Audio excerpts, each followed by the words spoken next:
Hi, everyone. If you want to create a gorgeous cobblestone path, stay tuned. You won't believe how easy it is. I'm going to walk you through these techniques and you'll be amazed at the impressive results. Hi, I'm Chris Haughey and Lindsay is with me today. We're going to do a quick tutorial on creating the cobblestone. I was supposed to be here last week, but I had a disaster in my kitchen in July. We bought a brand new refrigerator, flooded the hardwood floors. So all summer long, I've been dealing with that disaster. Last week, they came in and replaced the flooring. So I'm here this week. Sorry I missed out last week, but be sure to check Create with Chris. I did pop up a little quick video on the penguin. So be sure to check that out. Anything going on, Lindsay? No, it's a little quiet in here so far. Okay, well, I know we didn't have a lot of time to pre-advertise this, so if you're hopping on, thank you for joining us. If you've not watched us before, be sure to go to Create with Chris, see all the videos that are available on my YouTube channel, get the right terminology.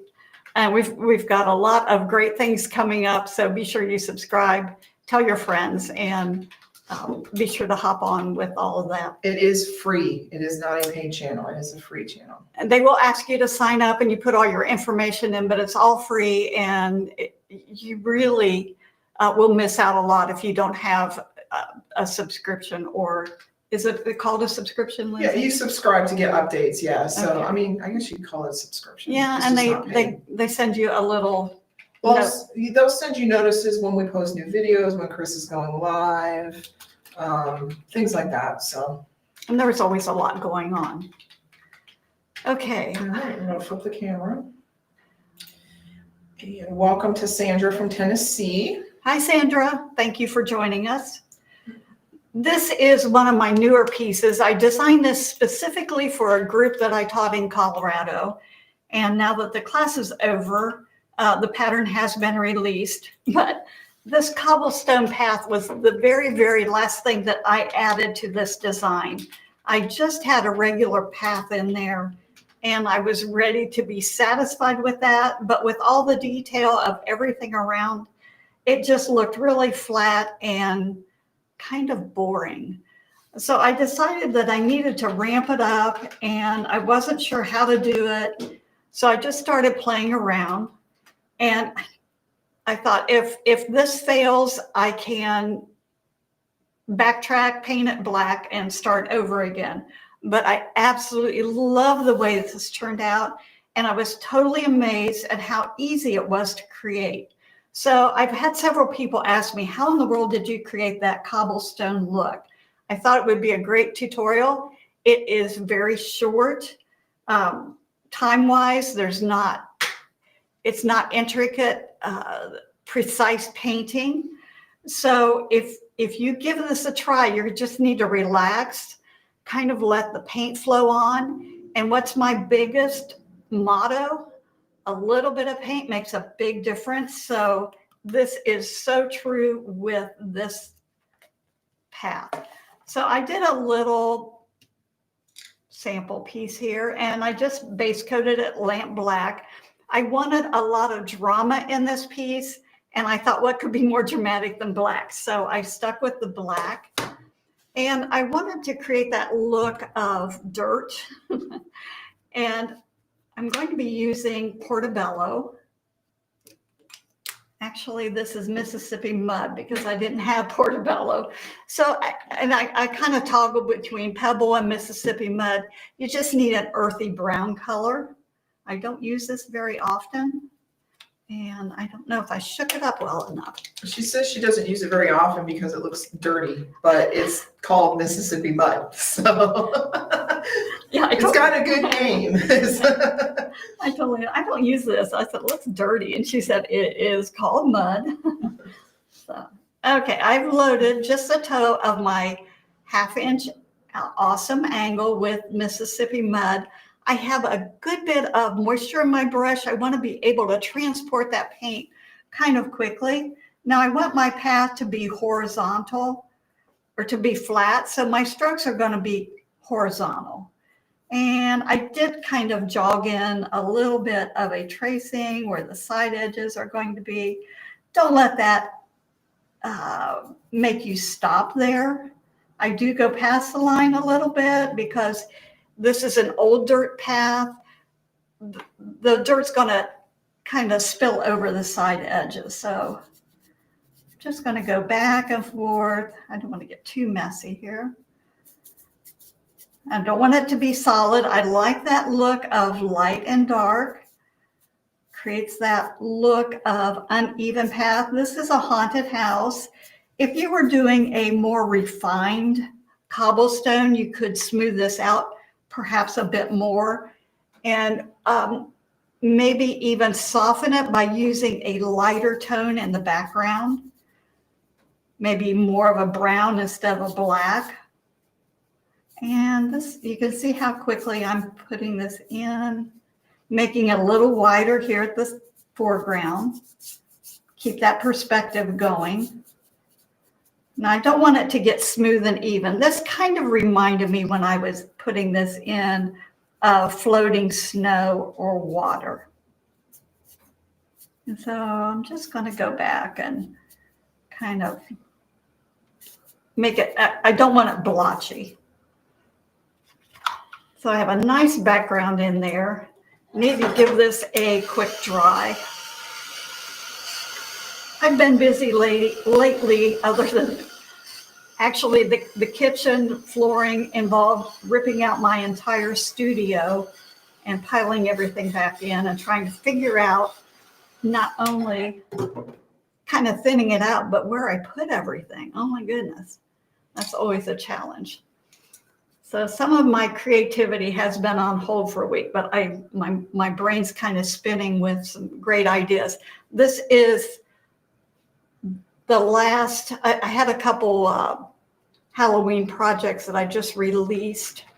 The Magic Broom parking. Magic Broom went out to, it went live today, but we'll announce it Thursday. Oh, okay. Magic Broom, and then Wicked and Wild Witch Wanda.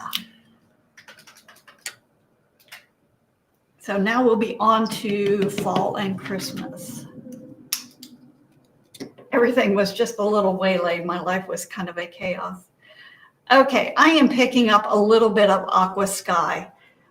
My theme, my motto, a little bit of paint makes a big difference. So I am really thinning this down. I don't want my cobblestones to be blue, but you can see that hint of blue on all of these. And I am going to go in and just create, can you see both of those, Lindsay? Mm-hmm. I want to create the look of the stones.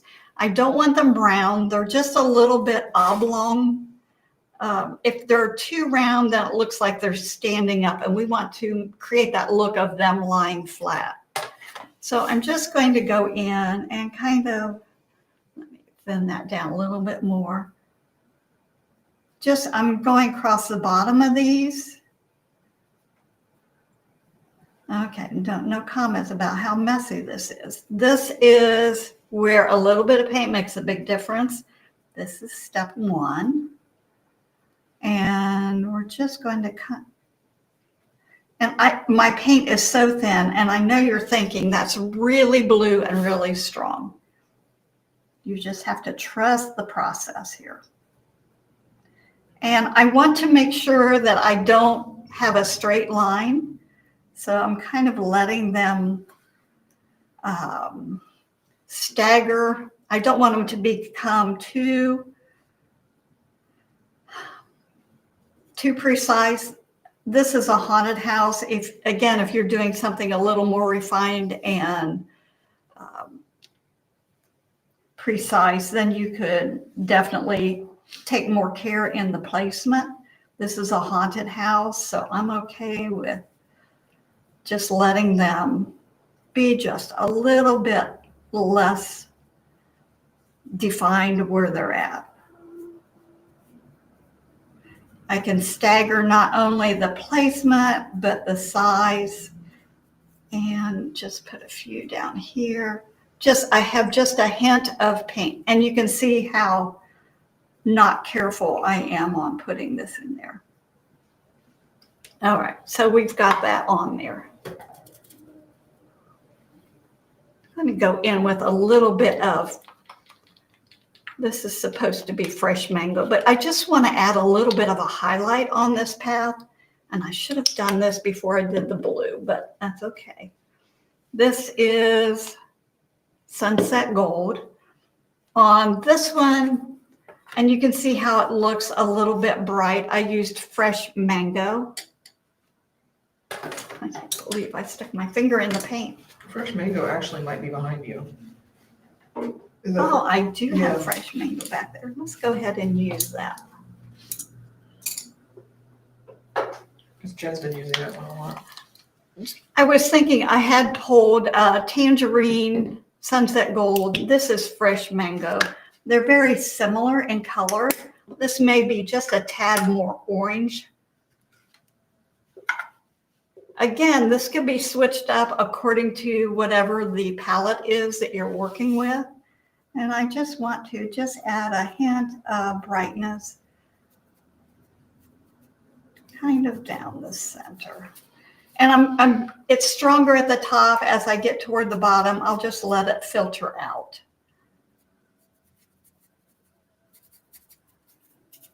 And this would be a little bit easier had I not put the blue on, but I'm not going to let that be an issue. And you can see it's brighter at the top, kind of filters down towards the bottom. Give this a quick dry. And it's very important to let this dry in between layers. Even though I'm using just a very soft hint of paint, if it's not dry when the next layer is added, it just mixes and becomes kind of muddy and dull.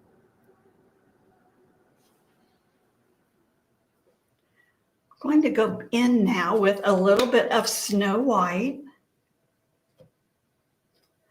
Snow White always paints on very strong and bright, but as it dries, it becomes very subdued and subtle. Now I am loading the toe of my still sticking with that 1/2 inch angle. This is a one brush technique pretty much. And of course that depends on the size that you're creating. If you go with a bigger path, you definitely would want to bump up the size of the brush or bump down the size of the brush. And I'm just going to scoot across the top of these cobblestones. And you can see it's not a real sharp edge. It's just a soft float. Kind of keep that angle just a little bit more oblong. And if you want to add a little bit of a weird shape, that's fun too, because they're not all the same. So I can kind of add like a little point on the end, or just keep them soft and round. Oval, not round. But I kind of like that look. And you see how they're all of a sudden you're getting that cobblestone effect. And this white, when it dries, will be very pale. But you can see now where placement is. I have a lot of moisture on my brush, and I'm just letting that brush kind of flow across the top. I don't want to get it too lumpy, because you still have to walk on this path, and if it's too bumpy, you don't want to trip and fall.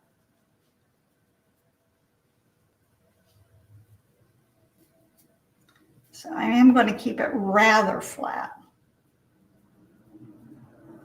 If you have shaky hands, this is a great technique because it doesn't need to be smooth and even. Just kind of letting the brush float very easily across the top of those. And look at that, voila, we have our little cobblestones. Now all we have to do is make them look like they are in the dirt instead of on the dirt. Again, make sure that's super dry before you put the next layer on.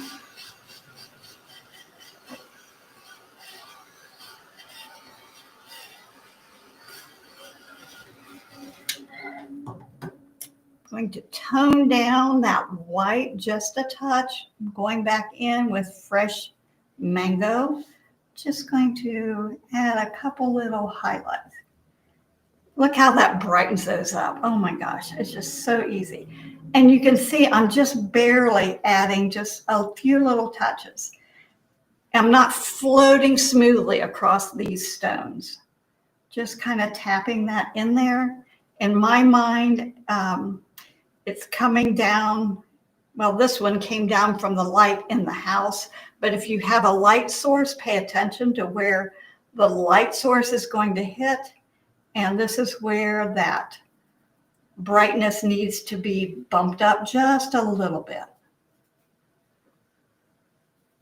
And with this technique, it's so easy to always go back and just add a little bit more.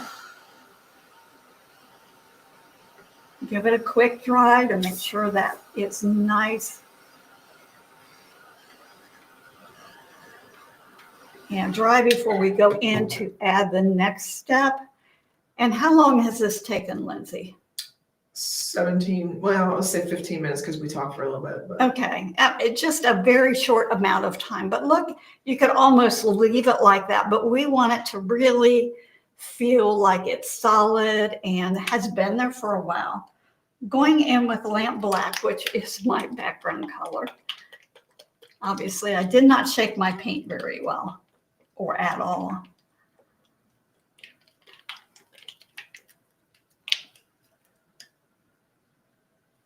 Okay. All right. So lamp black is such a strong saturated color. So we need to really hone back on the amount of paint that is added to the brush and how it needs to be thinned out quite a bit.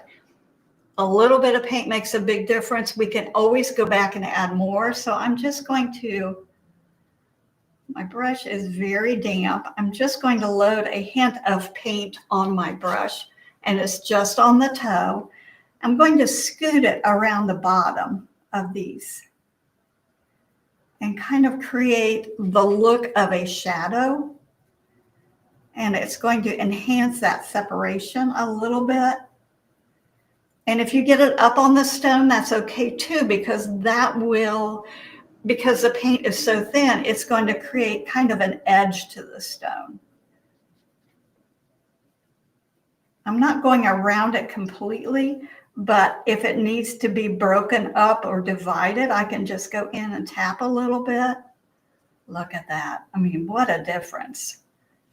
It's almost like magic. Look how now it's starting to really look like it's in that dirt. And what it's doing, it's not covering up, it's just adding another layer.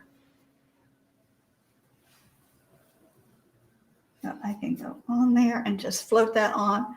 Make sure that the paint flows on easily. Reload as often as you need to.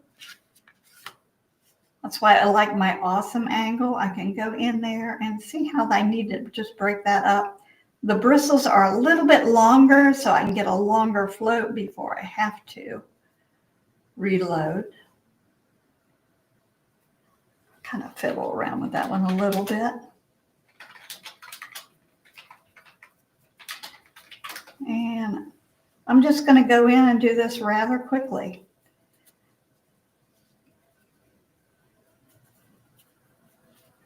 If I want to add in here, it's got a little bit of an empty spot. I can just go in and tap the look of a few little pebbles or uneven dirt.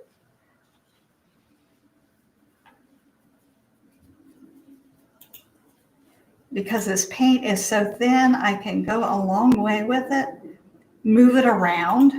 I have a lot of open time that I can work with it.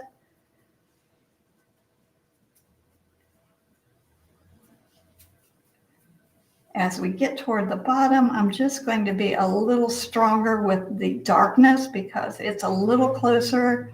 It's going to be a little more detailed here at the bottom. And just adding that in there.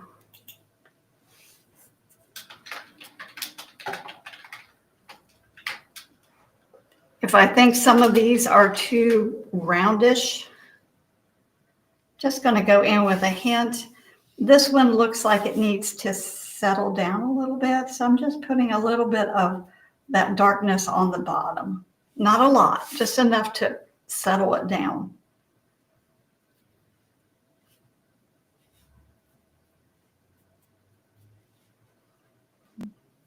Let me give this a quick dry. Now, along the edge of this cobblestone path, there'll also be some kind of growth. So I'm just going to take my brush and I'm just adding that to blend it in and add a little bit of shadow on that. Just a little bit of a transparent float. Now, what's nice about a cobblestone path, it always has grass growing up in it. It always has grass around the sides.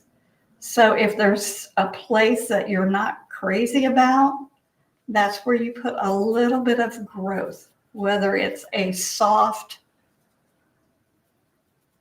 kind of subtle growth, or whether you really want to go back and make it a little bit more camouflage.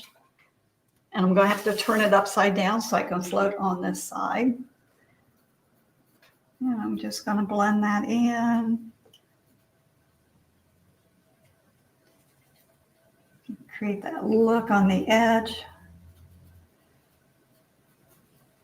And you can see I'm kind of wiggling back and forth. Is my head in the camera, Lindsay? No. Okay. I always lean over and then I look back and I think, oh, my head's in there.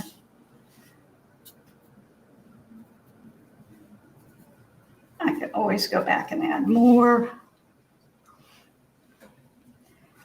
After you get the initial cobblestone in there, then you can go back and kind of fuss with it a little bit.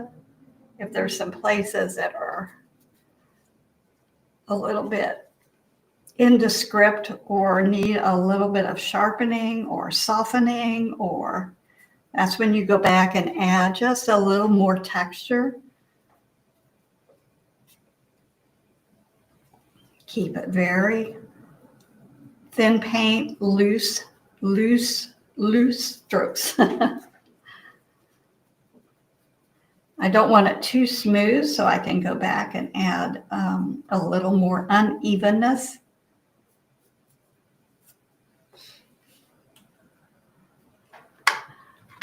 Now, to me, it looks like it just needs punched up just a teeny bit. So I'm going to load just a hint of Snow White on the toe of my brush. Look how that pops, just amazing. These touches of white are just kind of where the highlights would hit. So if you go across the whole top of this stone, it's going to make it look like it's very rounded. So if you just add a few little touches, it makes it look more like it's uneven, or the light is just hitting parts of it. Down here, I'm going to pull that brightness in just a touch more because, again, it's closer. It's going to just have a wee bit more detail there.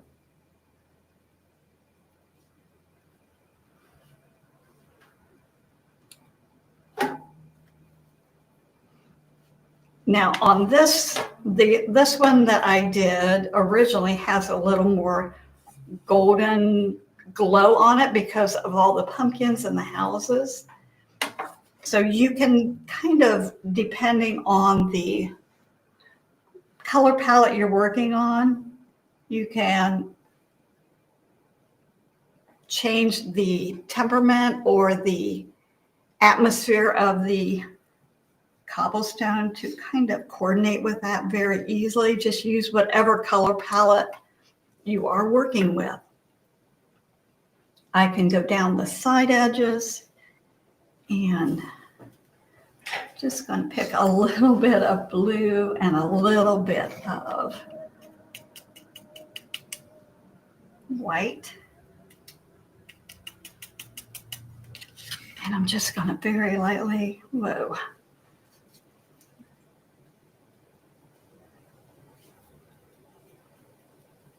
tap in some foliage down the sides. I'm going to add just a little moisture on my brush, and I never do this for a dry brush, but I'm going to on this one. That's what I want right there.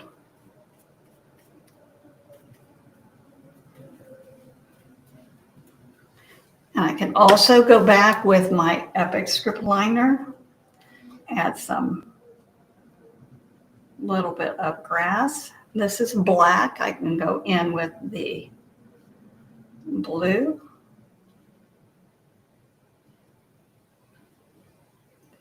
And depending on whether or not you want this to look weedy or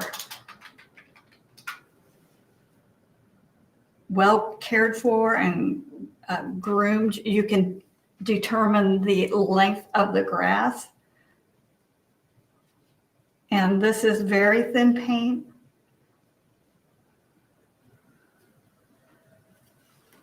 Look at all that detail that's just very easily added in there. I can add some in around the stones if I want to. I think that one's just a little bit too smooth. And the thing is, most people are going to walk down the center of the path. So the grass, if it's growing up, is going to be more toward the edges as opposed to staying in the center. I'm going to just kind of soften that out just a little bit.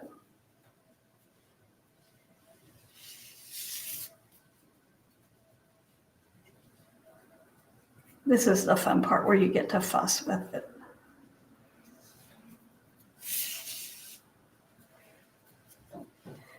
Again, just a small amount of paint on my brush, just bring those colors in, pull them out. Add that look that the path is just really blended into the ground and very, very subtle.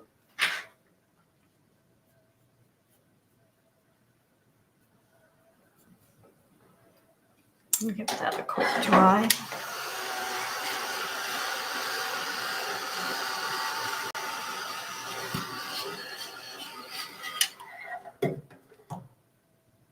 So what do you think? Looks like a path. Looks like a path. Now I can spend a little more time and just really add more detail. But I thought on this one, the path is not the detail, but it just needed to pull it together. So I brought the colors in that I used on the design, just made it super simple, a little less detailed here at the top. As I got toward the bottom, I added more detail, a little more, took my time just a little bit more, added that grass around the outer edge, the shading pulls it all together. If you need a little more to break up in between the stones, and I use different size stones, small at the top, a little bit larger at the bottom, but don't be afraid to stagger the sizes, add some little ones in between the big ones. This is such a simple technique, very easy to create, to accomplish. What kind of time do we have in that, Lindsay? Probably about 28 minutes. So, you know, a half an hour, probably even less if you didn't talk the whole time. So, any questions on it? If you do have questions, send me an email, chris@cdwood.com, or put a comment down below. I always answer all the comments. Okay, real quick before we go here, we have a couple new patterns I just want to touch base on. Put the link in the chat. You can always find our newest items at that link at cdwood.com. The newest, one of the newest ones. So we have Wicked and Wild Witch Wanda. She did not ask me when she named this because I cannot say this. Say it 10 times real fast. No, you don't want me to. I'm going to say things. Yeah. Anyway, but this one actually, when you have her assembled, she is over 28 inches tall. So she's perfect for like your front door Halloween. So she is now available, and the wood kit. And then we also have a broomstick called Free Broom Parking, which is 26 inches tall when it's assembled. And this also looks great on like a front door, hanging there. And it says Free Broom Parking on the tag. And that one actually just went live today. It hasn't even been announced, but you guys are the first to know. Sneak peek. So I'm gonna switch to cameras now so you can help. Okay. Is there a flash sale today too, Lindsay? Yes, flash sale on the stacker ornaments. I don't have a direct link to them, so. They're the little, what, 6-inch? They're about 6 inches. Layered pieces. I'm telling you guys, if you've not painted these layered pieces, they are so quick and easy to create. You just paint your colors, add a little shading, glue them all together, and they're adorable. Great for gifts, grandkids, craft fairs. They're just very easy, and they turn out so nice. I'll just do it this way. So I'm putting the link in there. Okay, Lindsay has a link. Be sure to check that out because these It's not are the correct link, but it'll get you there. okay. These are a great deal, so you don't want to miss that, and that's today only. Yeah, there's a coupon code, I think. Okay, so if you're watching on the replay today, you can take advantage of this. Give me 1 second. I got it. Oh, there Okay. it is. Stacker 1014 is the coupon code. Today only. Don't miss out. Everybody likes a good deal, and those are just really nice. Nice size for ornaments, for gifts, everything. Okay, so if you have any questions on the cobblestone, let me know. Drop a note down below in the comments. Be sure to hit like and subscribe so you don't miss out on future videos. What else, Lindsay? I think you covered everything. Okay. Yeah, pretty much. Okay. Yeah. I'm kind of, this last week I worked so hard getting everything back in my studio. My brain's kind of mushed. So thank you for joining us today. Appreciate you hopping on to check out this technique. Be sure to try it and let me know what you think. So until next time, remember, a little bit of paint makes a big difference. Bye-bye.